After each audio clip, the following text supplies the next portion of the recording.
The sermon themes that we've been doing through this month have been taken for the parables, and we've been following what we've been doing in our Grow Kids program. So the parables today are actually from Luke 15, 3 of them that all go together. We call Luke 15 the Lost and Found chapter. And the kids theme, and kids, if you're listening at all, or parents, if you want to just let them know this, maybe you want to review these stories with them and just let them know the theme for the kids was that God will never stop loving me.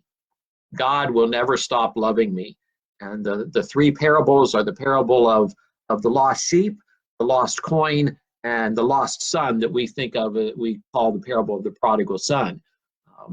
And just how those parables teach us that God will never stop loving me, even when I'm lost, even when I go astray like the sheep, when I'm lost like the coin, or even when I make wrong choices like the prodigal son, selfish choices, and waste all that's been given to me, and when I'm ready to come back, the God never stops loving us.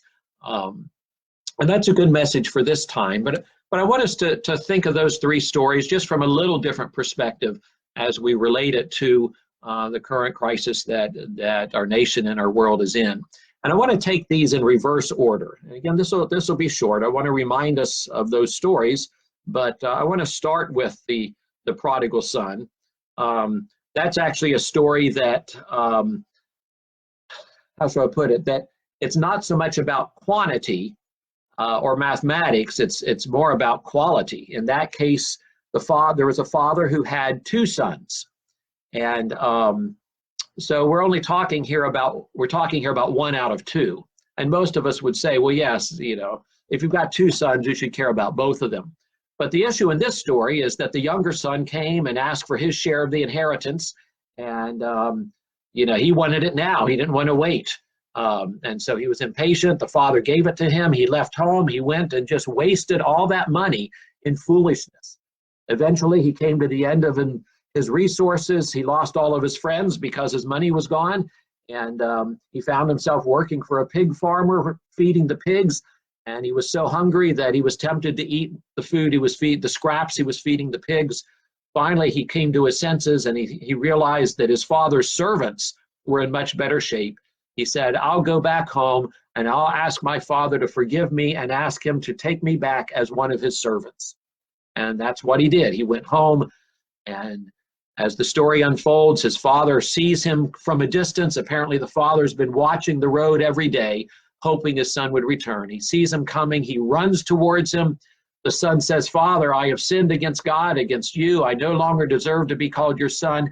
Take me as one of your servants. But the father hugs him and kisses him and says, Son, you were lost, now you're found. And he throws a party for him. He puts a robe over him and clean clothes and everything.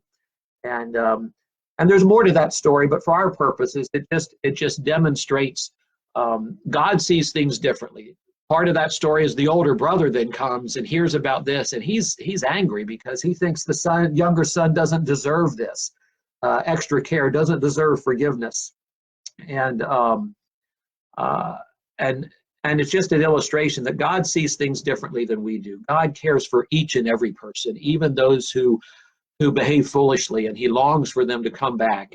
And so, this is a time when we're valuing all persons. And we're not saying, well, this person did this or did that, so they don't deserve to be healthy. They don't deserve medical care. We're not even saying that, well, they're older or they're weak or whatever. We're part of why we're doing what we're doing and cooperating with this effort to slow this transmission is because we are valuing the weakest among us, those who are the most vulnerable.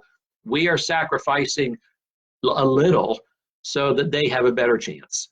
And so I think this story speaks to that somewhat, but the other 2 stories perhaps even a little bit more, because we get to the story of the lost coin, and this woman has 10 coins. She loses 1, and we might be tempted to think mathematically that, well, she still has 9 others, so why go to all the bother of finding this 1 coin? But she turns her house upside down, she cleans it inside and out, sweeps every corner, everywhere. Finally, she finds a coin, and she rejoices. She tells her friends. She rejoices that coin is now back safe. That's 1 out of 10. Well, the reason I took these in reverse is we get to the first one Jesus tells, and that's the lost sheep. And that's 1 out of 100. And it's interesting, that's kind of what they talk about, the chances of someone actually dying from contracting this are down in the single digits, 1%, 2%, 3%. In Italy right now, maybe a little bit more than that because their medical systems are just completely overrun. But it sounds a little similar here. Only one sheep, he's got 99 others. What's the big deal? But the heart of the shepherd, representing the heart of God, was to go and do what it took to go find that one sheep. And it communicates the value of every person.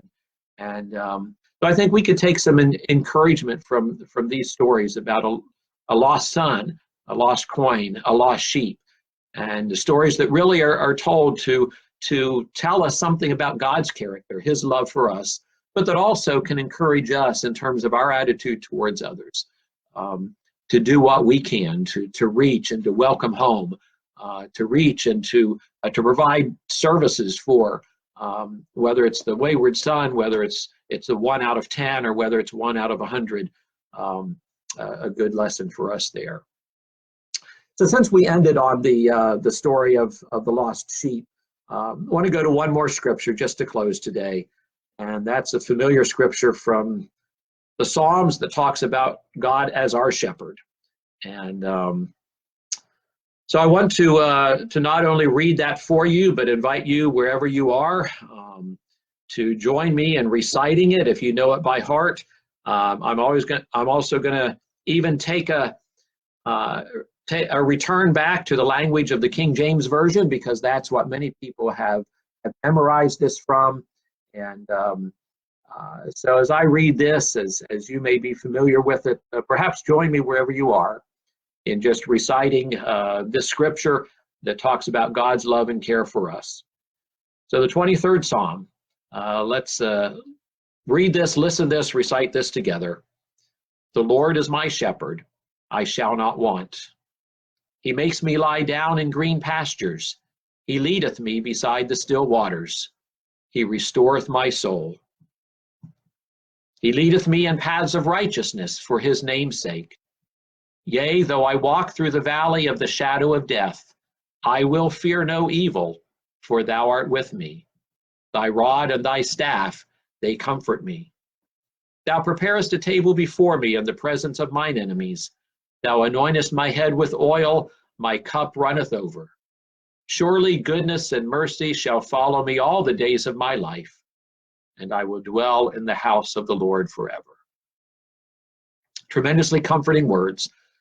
And in these times of some physical isolation and separation, may we remember that nothing separates us from God's love, from his care, his presence with us. Let's offer ourselves to each other as best we can across the distances. Let's take great comfort in God's promises to us. Let's encourage each other. Let's not be afraid. Let's live in faith. Let's look for the opportunities God has, either to serve others or just the ways that God might show up in the midst of our grief, in the midst of our everyday life. Let's look for God in the cocoons and the butterflies. Let's look for God in listening to the birds and seeing spring begin to come to life around us. And I believe God will show himself to us. I believe God will show himself through us as we seek to love and serve others. So blessings to each of you today, and through this coming week, we'll try to keep in touch as best we can. God bless, exercise compassion, spread some kindness today.